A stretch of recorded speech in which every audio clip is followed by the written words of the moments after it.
Now, up until the climax of the Swordsmith village arc, Muichiro was easily one of the biggest mysteries throughout the series of Demon Slayer. Although we only saw him for a brief panel while he was being introduced along with all the other Hashira, he caught our attention immediately due to the fact he was younger than even Tanjiro, yet he was a Hashira. When it came to me, what was most intriguing about Muichiro was the fact he lost his memories. I was interested to see what his life was like before he lost his memories, what kind of person was he, and what led to him losing his memories.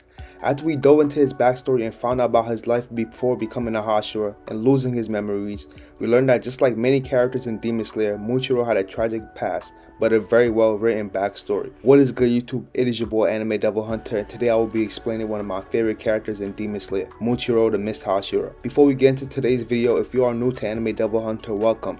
Here on this channel I cover all sorts of awesome Demon Slayer content, character analysis videos, ability explain videos, arc analysis coming soon, and more, so definitely subscribe and join the channel. Once we hit 100 subscribers, I will drop my all breaths explained out. Video will be explaining every single breath in Demon Slayer in all forms, so definitely drop a like and subscribe if you look forward to that. Comment down below your favorite Hashira in Demon Slayer and why. Now let's begin. During the Swordsmith village arc, in the middle of Muichiro's fight with Upper Moon 5 Gyoko, he regained his memories. He remembered how his father had the same eyes as Tanjiro. He remembered his dad was a woodcutter, and as his son he will help him out cut down trees. He also remembered his mother had bad pneumonia from a bad cold and died. One day during a stormy day, his father went out to get herbs, hoping to help his mother before she died, but unfortunately he fell off a cliff and died. Soon his mother died, now leaving a 10-year-old Muichiro with no parents. But Muichiro was not completely stranded. He had a twin brother whose name was Yuichiro. Following the death of their mother and father, his brother Yuichiro had come to grow very cold. One day Yuichiro and Muichiro were talking. Yuichiro said to him, "They say that being compassionate, you're only helping yourself, so even if you're helpful, it doesn't really accomplish anything." Muichiro then tells him he's wrong. The expression should be taken as doing something good for others comes back to you, and that's what father said. Yuichiro then replied back, "Well, you can't trust the words of a man who died trying to do something for someone else." Muichiro says how can he say that? He tries to bring up how their mother was sick, but Yuichiro immediately shuts that down and says herbs weren't going to do anything for her, and their father growing up believing she had a chance of surviving was foolish. Muichiro tells him he's being mean, but Yuichiro tells him if he hadn't gone out, only their mother would have died. This is really sad considering they're only kids, but one of them has to be mature and keep it real. Although both of them aren't wrong, Muichiro believes his father did the right thing trying to go find medicine to save his wife despite the condition she was in. On the other hand, Yuichiro thinks it was stupid to go look for medicine during a storm because their mother was in such a bad state, herbs weren't going to really do anything. Man, as much people criticize Demon Slayer as a whole and talk about how it gets carried by animation, Demon Slayer has really good writing, especially the backstories. They are 10 out of 10.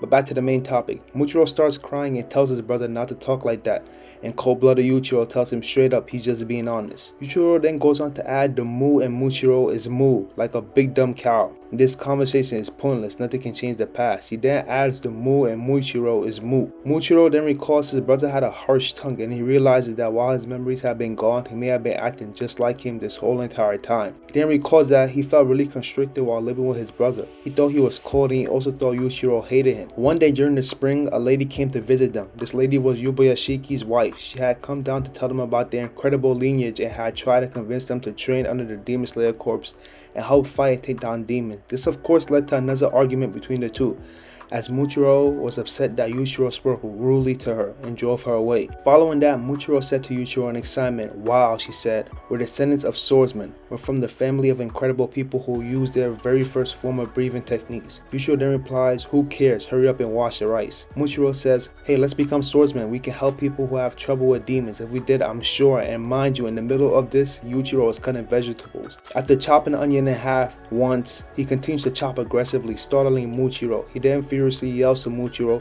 "What could you do? You can't even boil rice by yourself, but you're going to be a swordsman and help people? Quit talking nonsense. You're really acting like mother and father. You're a dreamer. What's wrong with your head?" Like mother who didn't say she was sick and kept working until it ruined her health, and father who went to gather herbs in a storm. Despite how much I tried to stop him, despite all the times I told mother to rest, helping people is only something only certain people can do. We're just kids. Even if our ancestors were swordsmen, what can we do? He then adds, "You want to know what we can do? What we can do is pointlessly die like dogs because of our parents. In the end, that woman will just use us. I'm certain she's plotting something. This conversation is over. Got it? Let's just make dinner." As we see tears coming down Muichiro's face. Now, this was honestly a lot. I didn't want to read the full segment word for word, but that was very important to Muichiro and his brother's story. And I thought it would be best to give my insights after. Now obviously, after losing his mother and dad and becoming orphans, Yuichiro is really hurt. And he doesn't want Muichiro to lose his life over something that might turn out highly unsuccessful. In that case, that's becoming a demon slayer. In the daily life as a demon slayer, your life is at risk all times. Any day can be your last day. You're literally charging into death. Yuichiro has lost both of his parents and it's already tough as it is. He doesn't want his brother Muichiro to follow in the same path of making rash decisions just for the sake of. So point is, behind the cold attitude is an amazing brother who cares deeply for his younger brother. Following that argument, Lady Aman will continue to come over, but she will continuously get shut down, and that argument between the two twins actually turned out to be their last argument. During the summertime, because it's so hot, they leave the door open so air can come in. One day they forgot to close the door before they went to sleep, and so a demon came in at night and attacked. Yuichiro ended up getting attacked and really hurt bad. While Muichiro was holding his heavily wounded brother, the demon who attacked him said to them, "Be quiet, stop fussing, poor woodcutters. Like you have no value, whether you live or die, nothing will change. Your lives are worthless." It was at this moment Muichiro claimed he saw red and felt anger that was boiling up from the bottom of his stomach. He then let out a tremendous roar, and then black, meaning he didn't remember what happened next. The next thing he knew, the demon was on the verge of dying, but it was still suffering and trying to hang on for life despite its head being crushed. So essentially, Muichiro went berserk. Eventually, the sun came up and turned the demon into ash, but Muichiro couldn't honestly care, for his number one priority was his brother Yuichiro. When he got to the house, he saw a dying Yuichiro on the ground praying, and this scene honestly broke my heart. I swear I'm gonna cry when they animate this. He said, "Gods and Buddha, please, please spare my little brother. He's not like me, his heart is kind, he wants to help people, but I stopped him. I'm the one who's bad. If you want to punish someone, punish me." As we see Muichiro crying, trying to crawl to his brother. Oh my god, man. Yuichiro then reveals to Muichiro that the Mu in his name isn't some translation for dumb cow or Mu. It's actually the Mu and Mugen, which actually translate to infinity. As Yuichiro slowly passes, he says to his brother, "For the good of others, you can tap into infinite strength. You are the chosen one." It's during this moment, Muichiro wakes up and unlocks his demon mark. By the way, for those of you who are unaware, this backstory happened during his fight with Gyoko, which was quite a hilarious but awesome fight at the same time. Muichiro was just trash talking him and whooping his ass the entire time. Now I think about it, it's probably the only fight in the series where a pillar or demon slayer trash talk a upper moon while kicking their ass. So props to Muichiro. As his fight with Gyoko went on, we learned Muichiro had to witness maggots crawling on his brother's dead body, and some even got in his own. And despite his brother's best efforts to protect Muichiro, his wounds would have actually wound up killing him if help hadn't arrived. Following that tragedy, he lost his memories, and although he forgot what happened, his body never forgot that pain and the anger he went through that day. And it's actually one of the reasons why he trained so hard. He ended up vomiting. Pretty intense training. Now back to the Swordsmith village arc. After the intense battle with Upper Moon 5, using his new profound strength, Muichiro was able to defeat Upper Moon 5 Gyoko in a one-on-one battle. He was the first and only Hashira to defeat Upper Moon all by himself. No, we are not counting Zenitsu because for one, he isn't a Hashira, and spoiler alert, he did defeat Kaigoku, but Kaigoku wasn't even a demon for a year. Not to take away Zenitsu's accomplishment, but Gyoko has been fucking shit up for quite some time. And Muichiro is only 14, very impressive. He has more potential than Tanjiro in my opinion. Following his battle with Gyoko, Muichiro passes out and sees his family. He sees his father who tells him, "See, it all worked out." And of course his brother Yuichiro tells him he did well. Muichiro wakes up and begins to cry. Bro, I swear Gotoge knows how to make her readers cry. Fast forward to the Infinity Castle arc, Muichiro wound up fighting against Upper Moon 1, Kokushibo, the strongest Upper Moon and probably the demon that is closest to Muzen when it comes to strength. And let's not forget the best villain of the series. Did you read that backstory? Bro, it makes me so sad. Moving on. During their battle, it was then we found out Muichiro was actually related to Kokushibo. And not to take away from Muichiro, but one of the reasons why his potential is absolutely crazy and why he's also so strong for his age is because he has some of Kokushibo and Yorichi's genes. Two of the strongest demon slayers ever. Upon encountering Kokushibo, he wouldn't stop shaking, but he managed to calm himself and fight Kokushibo.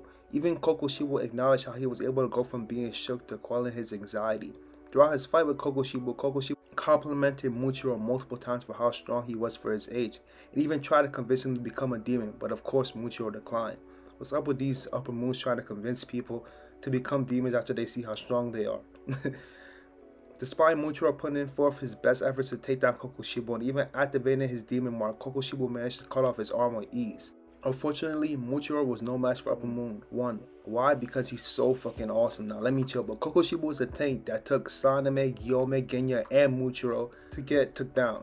Saname and Gyome activated their demon marks and went berserk. They wound up pulling up every trick in the bag. Shit, Muichiro, Saname, and Gyome all had unlocked red blades, and sadly both Genya and Muichiro wound up dying. So as stated just now, Muichiro wound up dying, but he was a big player when it came to defeating Kokushibo, in spite of the fact he wound up dying. Muichiro was an amazing character, and I'll say it again, his potential was absolutely limitless to say the least. As stated earlier, in my opinion, he had more potential than Tanjiro, and that's the MC. And call me crazy, but I think you give Muichiro a good 5 to 6 years, he might have been able to fight Kokushibo one-on-one, assuming Kokushibo peaked when he died and he couldn't get any stronger. Although that's hard to say considering we didn't even get to see Kokushibo use all of his forms. He only used 12 out of the 16. Moving on, even though Muichiro died after the battle with Upper Moon, just like many other characters in the series, he was reborn along with him and his older brother as baby twins. So I'm assuming they got to live a good life this time, hopefully with lesser despair and heartbreak. So I'm glad to see we ended off on a somewhat lighter note because that backstory was sad as fuck. That is it for the Missed Hashira Muichiro. But before I wrap up the video, I'd like to say I plan on making and dropping a video on Upper Moon 1 Kokushibo at some point. If this video does well, hopefully I'll be able to get that out soon. If not, either way, I'll make it one because he's fucking awesome. Feel free to comment down below who you'd like to see explained next, Demon or Hashira. And speaking of Hashira, why don't you guys go check out my Flame Hashira Rengoku explained after you're done with this video. Hope you enjoyed the video. Drop a like if you did. Hit the subscribe button for more content.